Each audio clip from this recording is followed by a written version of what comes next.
Welcome to the first ever Engage to Succeed podcast. What I want to do over the series of the podcast is to spend some time talking about everything engagement. Engagement is such a massive topic at the moment, certainly within the corporate world. And there are so many discussion points that are happening. What I want to try and do with the podcast is to invite people on. They might be industry experts. I might invite some clients on, some people I'm working with on, to just talk through engagement as a topic and to hear about what's working, what's not, what we need to think differently about, what we need to change. So it's very much going to be a disruptive thinking channel, this, along with some tools and some techniques and some opportunity for us to share with you all how you can spend more time flying high, as I call it, and we call it Engage to Succeed, starting to love your job more every day. I guess where I wanted to start, though, was just to start thinking around kind of a couple of topics to sort of introduce what we believe engagement is all about at Engage to Succeed. And the first thing I want to talk about is authentic engagement. Now, sometimes the word authentic or authenticity gets banded around in a multitude of different ways. We've heard about authentic leadership for many, many years now, but we don't really hear about authentic engagement too much. So what is it? What is authentic engagement, and what does it mean? Very simply, authentic engagement is very much around making it real for the employee. And I know that sounds probably a silly thing to say. If you think about engagement, most organizations and most businesses approach it in a one-dimensional way, which is often thinking about it from a survey perspective. And surveys aren't really authentic. They don't really help people to understand what engagement means to them. And very, very rarely do individuals actually say the impact of a survey or the output of a survey has significant impact on them at work. And therefore, that's what I want to try and do, and what we're trying to do with Engage to Succeed, which we're saying is the home of authentic engagement. It's helping organisation managers, leaders and individuals really understand engagement and the meaning behind it, and therefore making it much more authentic to the individual. Having genuine, open, authentic conversations around what's happening, where are people, what is driving their behaviours, and why are they disengaged, or why are they stuck on a roller coaster ride. Some of this terminology you'll see in the presentation that I'm going to do at the end, which is a bit of fun. But there are four different levels of engagement, and what I want to do and what we want to try and do at Engage to Succeed is help organisations and individuals understand those levels. So then actually once they understand it, they can have very authentic conversations around what is it that is driving people to act or be the way that they are at work or even actually outside of work as well. And I think certainly over the last 4 or 5 years, engagement just hasn't really moved on. It feels like it's a little bit stuck. Just the other week, I was at an event, and there were actually 3 people talking at that event around the topic of employee engagement. And every single one of them talked about the survey and how the impact of the survey, what the impact of the survey was. You know, it was really interesting to see. There must have been a group of probably 100 people at this event, and somebody asked how many people do a survey. And probably 95% of the people in that room put their hand up. They then asked the question around, do they get data and analytics out the back of it? And if they do, keep their hand raised. Guess what? 95% of the people kept their hands up. And then they asked the question around, did the survey provide actions that actually made a meaningful difference to the job that they did? And if that was the case, to keep your hand up. Pretty much every single person in the room put their hand down. And that really is why Engage to Succeed was set up and was founded, because we believe that the surveys actually are outdated. It feels like it's very much a tick box exercise at the moment around engagement, that we must do a survey, because this is what the executives have always asked for. But I challenge that and say, we need to think differently about it. There's got to be, and there is, another route to engage employees in an organisation in a much more effective way than sending out a survey and asking them to spend 10 minutes of their time filling that in. Imagine if you could change that dialogue and you had them sitting there talking to their manager for 10 minutes about how engaged they were. that would be more meaningful, right? And that's what we're trying to do at Engage to Succeed, is really change that dialogue and help organisations to think differently about how they approach this topic of employee engagement. And secondly, I think engagement has become a much wider topic. Lots of organisations now talk about employee experience, and engagement is part of that. But what is the employee experience? Do employees really understand the experience they're going through, and do they have open conversations around it? Again, big topic. Wherever you go, you hear about well-being, mental health, all of these things that actually, in my opinion, are all tick box exercises that are driven by organisations. And do they actually make a difference? Do they actually have an impact? Do the employees really see the benefit of them? And often I think the answer to that question is no. And I'd be interested to know your views, and happy to have a conversation and discuss it. And this is something that I'll probably have some discussions with people on this podcast about over the course of the coming months. Because in actual fact, the mental health, the well-being piece, again, it's organisations provide information, and they provide lots of content, and they provide lots that people or employees can go and look at and read and help them. But do they truly help them to understand the why this is happening, and then help them to overcome it? And I know that's quite a controversial statement, but actually I don't think many organisations really do. They're aware of it, and they help with tools, whether that be the yoga at lunchtime, whether that be a benefits line, whatever it might be. They have that opportunity, they have those services, let's say, but do they really make an impact? And the answer to that question again is they do for some, but not for all. And that leads me kind of onto to sort of the final point really around one of the things that we'll probably talk a lot about over the course of the podcast that we do, which is very much around the individualization approach to engagement. More often than not, when I'm talking to organisations, the same when we talk about the survey, because the survey is a good base point. I'm not saying dismiss it, but the survey is a good base point to understand what the temperature is in an organisation. But invariably, the same top 3 or 4 things come up on the survey, and it's pay, it's development, it's opportunity, it's well-being, and obviously the last one is flexibility. Everyone is looking for much more of a flexible work-life balance at the moment. But actually, when you start then talking to individuals about what that means and how organisations can change it, if you take development as a classic example. And you went and spoke to 100 people in an organisation, you talked to them about development for them, you're going to get probably 100 different responses to that question. Because what drives one person over here from a development perspective is very different to what drives somebody else over here from a development perspective. And therefore, actually, engagement really suddenly twists to become very much individualised. If you talk about what people are interested in and what they love to do at work, again, you're going to get a whole host of different responses to that. Different people, different behaviours, different makeups, therefore they equal the different things that they want. And depending on where you are in life, also that plays a huge impact. If you have a young family as an example, your balance between work and life is probably going to be you wanting to spend more time with the family. Reverse that says, actually, if you're looking to develop and grow your career, you're probably more willing to put more into your career. So it's about finding and understanding that, and I'll talk about that a little bit in a presentation that I'm going to do for you in a few minutes. So it's really important that we step back from kind of trying to solve the answer for everybody when it comes to engagement, and we start thinking about it from an individualization perspective.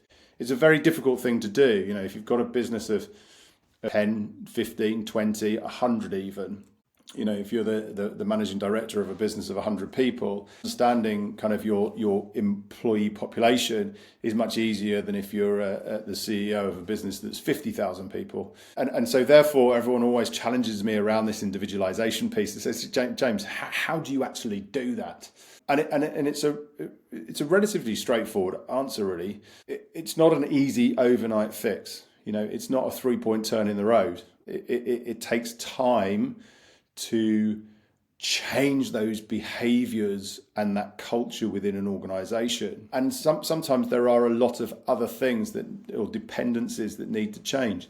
If you think about flexibility or flexible working, that needs to, we maybe need to have a think about how that works. And maybe there's some policies and what have you that need to change around that. But here's the trick to it and the answer to it. It's about actually helping your leaders and your managers understand the meaning of engagement for themselves first, and then empowering them, and then helping them to be accountable for managing their team in the right way.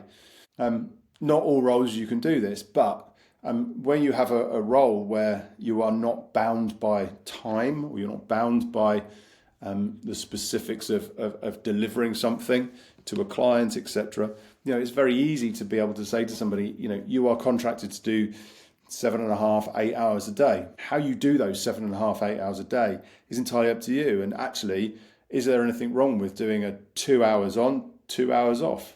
And the answer to that question is probably not. If that's the way somebody wants to work, then great. I'm not sure you could do that. That's 16 hours. You could do that. Most people are awake for 16 hours in a day. But you could certainly do 2 hours and then have an hour break, and then do another 2 hours and have another hour break. But that's not going to work for everybody. Some people like to do 7.5, 8 hours as one continuous shift. So it's about understanding what the people want and actually what's going to get the best out of them, to then help them own their own engagement. And this is the final point that I wanted to make around the individualization piece, is that in actual fact, the one thing that organizations can't do, and organizations often think they can do, you can't, as an organization, you can't send everybody on a training course and then expect them all to come back engaged. Let me say that again. As an organization, you can't send everybody on a training course and expect them to come back engaged. What you can do is you can send everybody on a training course and help them to understand the meaning of engagement, understand what drives them, what motivates them, and therefore encourage them to go away and look at themselves and engage themselves. But you can't engage them directly. You have to encourage them to find it within themselves. And that's the other big downfall that organizations think about. And not only organizations, individuals. Individuals often believe, and I've seen this multitude of times in my career, individuals often believe that actually it's not their responsibility to drive engagement, it's the organization's. And if an individual believes that it's the organization's responsibility to engage them, then guess what? They're probably never going to be truly engaged, because the only person that can truly engage that person is themselves. It's only if there's something that they love to do, they need to go and find the time to do it. And if they're not doing it, it has an impact on engagement. And I'll touch on this in a second when I run through the little fun exercise I'm going to do, because I'll explain that in a little bit more detail for you. But it's a very interesting concept, and as soon as people suddenly understand that, it's almost like they have a light bulb moment that that means, actually, I now get it. I am the one that owns it. If I'm not doing something, or I'm not doing enough of what I love at work, it's my responsibility to go and have a conversation with my manager. And that's where we need to help managers feel comfortable having those conversations. It's not the manager's responsibility to do engagement to the person. It's the manager's responsibility to help and support the individual to achieve their own level of engagement. And again, I'll touch on that a little bit in the presentation, but I'm gonna go through with you. But it's just a few things to think about. There's quite a lot I've gone through there, but it's, let's remember that engagement is not a survey. If we want to truly get authentic engagement in an organization, we've got to stop that robotic approach. We've got to stop expecting the sort of the answer to be in the survey, because it's not. If we want to try and individualize it, we need to have something, and this is why Engage to Succeed was set up, because I believe the Engage to Succeed model does this. We need something to help individuals understand what engagement actually is. We need to help individuals understand where they are on the model and why they are where they are on the model. And we need to help individuals to figure out what it is that engages them the most. And then once they figure that out, that then helps them to love their job more every day. And that's what it's all about, right? We set up the business to help people to understand how they can love their job more every day. And if they're not, what do they need to change and what do they need to do differently to help them do that? The other reason why we set up the business was also to help organizations help their leaders and their managers to understand engagement more, understand the meaning behind it, understand how it works, how to spot when there's movement within their team, etc. But ultimately also to help them to love their job more every day, because the phrase that I love the most when we talk about engagement is one dead battery can't jumpstart another. And it's so true. If you're watching this and you think back to maybe a time where you haven't necessarily been happy at work or something hasn't been going right at work, and then you look at the sort of the behaviours, if you like, of your boss or of your manager, it's really interesting to see actually the impact that has on you as an individual. If your manager isn't engaged, it's very difficult for them to engage you, and that goes to anything in life. Somebody isn't really behind something or doesn't believe in it. It's very difficult for them to try and encourage others to get behind it and believe in it. So it's really important that if you're an organisation, or a senior leader, that you sit there and think about actually, am I engaged? Is my manager population engaged? Because if they're not engaged, then we're going to struggle. And it's about flipping that and saying, right, how do we get them engaged? And also when we talk about flexibility and we talk about helping managers to be more accountable for managing their teams, it's about making sure that you give them you empower them ultimately to make those right choices and do the right things to find out how they can engage their teams better. So just a little bit of an insight into kind of the world of engagement and what to expect. As I say, over the course of the next few months, I've got a few people that I've got lined up already that are going to join me on the podcast, and we're going to have some interesting conversations around maybe how they found their own engagement, around the topic of engagement and well-being in the corporate world. We'll be talking to some other engagement experts and getting a different view to probably what mine is. So watch this space, and there'll be more insights and information coming. Sometimes it might just be me talking about a conversation or a topic that seems pertinent in the market that may well be of interest for you to think about.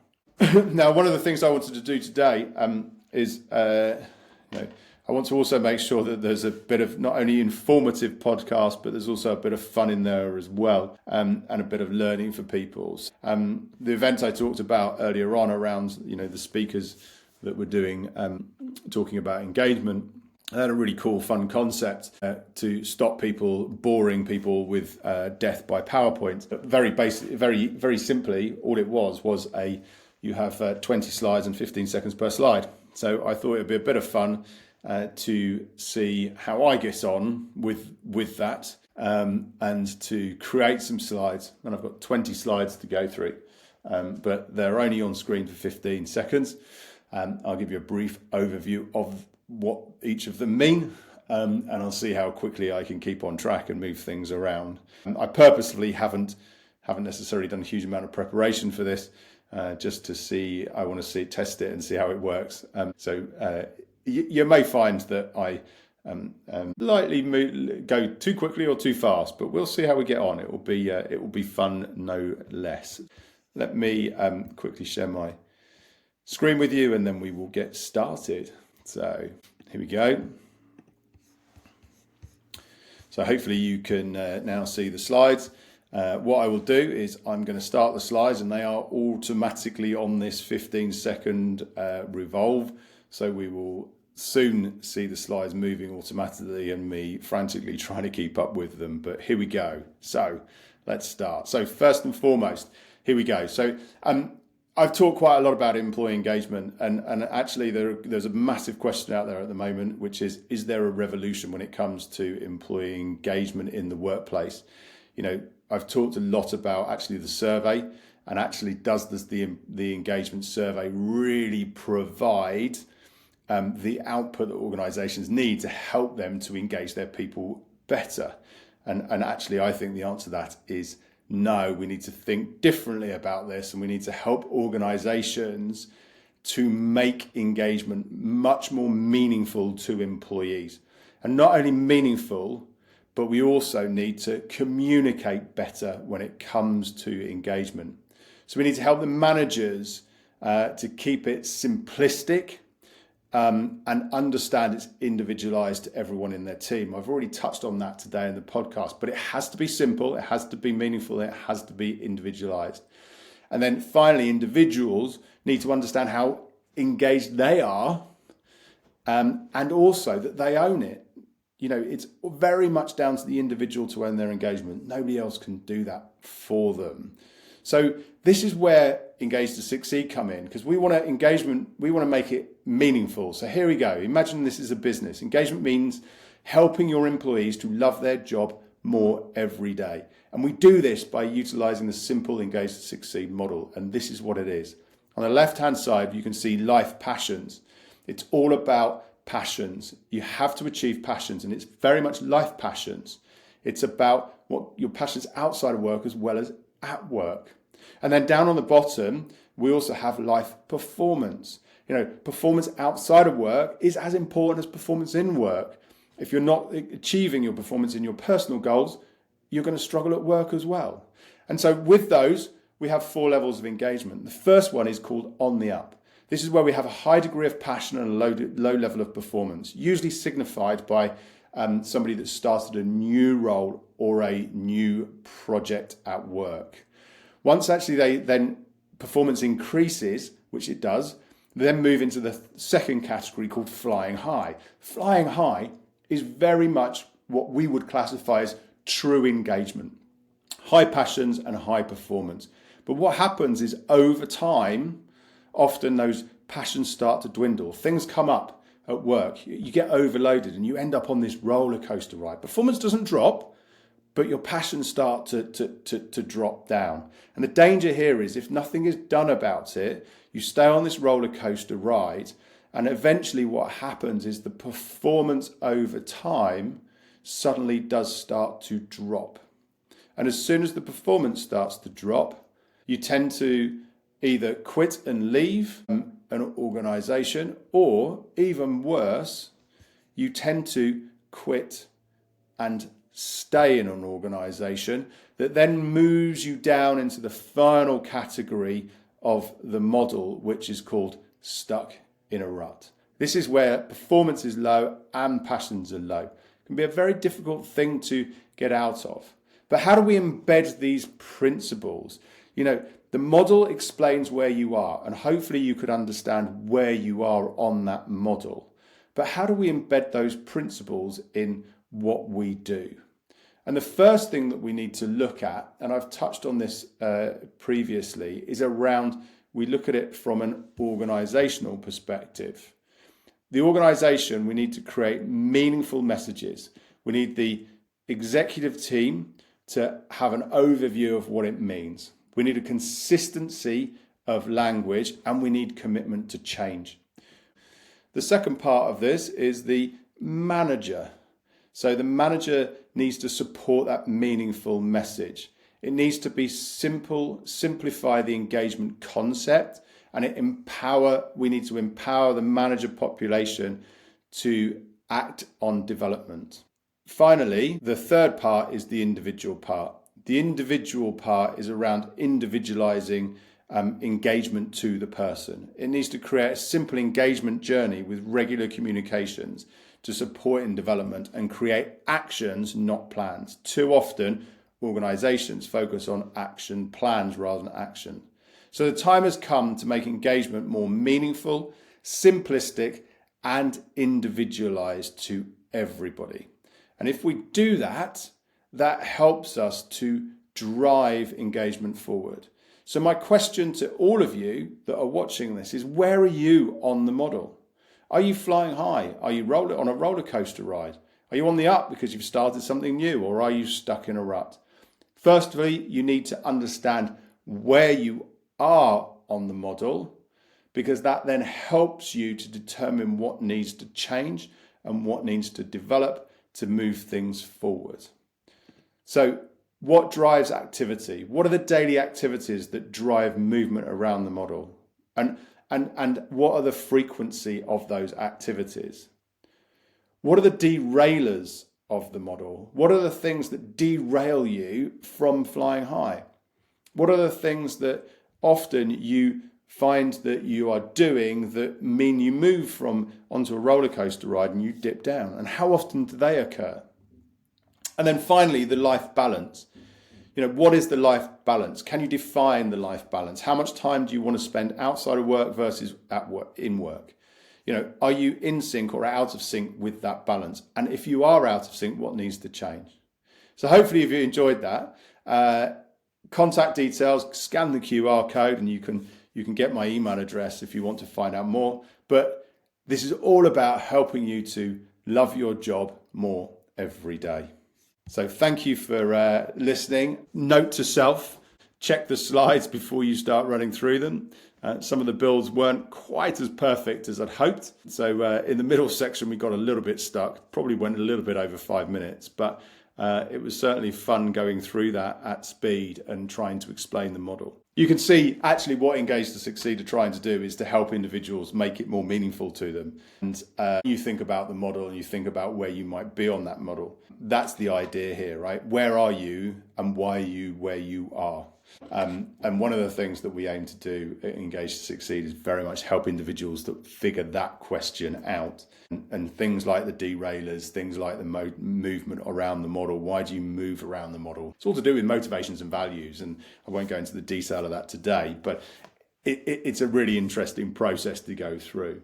So look, what I wanted to do, the first introductory podcast I was aiming for 30 minutes just to talk through some key insights and some key topics for you. I wanted to share the model with you, which I've obviously done. I hope you like it, and I hope it does answer that question around how do we make engagement meaningful and simplistic. Well, actually, if you look at the model every day and you ask yourself, where are you every day? Suddenly you can start to see how you can make engagement a daily practice rather than a yearly practice with the likes of a survey. Make sure, here's a few things that I want to finish on today.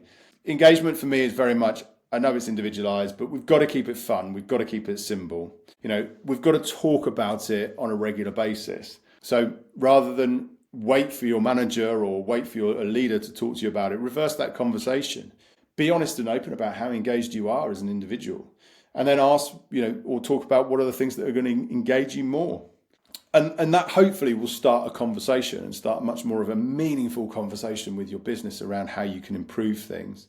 What I want to talk about in the next episode, which I will try and do over the coming weeks, is what's happening in the marketplace. There's a lot of conversation in the market at the moment around engagement, but there's also other drivers that are causing disengagement. And I want to spend some time just talking about what those drivers are and actually what you can do to reverse those issues or those challenges that we might have with engagement. So I want to look at it just very much from a market perspective.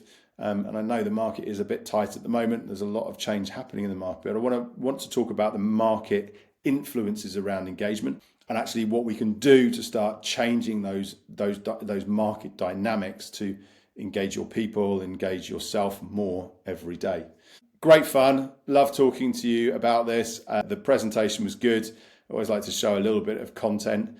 Shame the slides didn't work perfectly, but I will play around with those and make sure that I get them perfect. And I might do it again and see if I can get it a little bit slicker next time. But thank you for listening. I hope you've enjoyed it and look forward to talking to you again soon. Thanks a lot. Have a great day.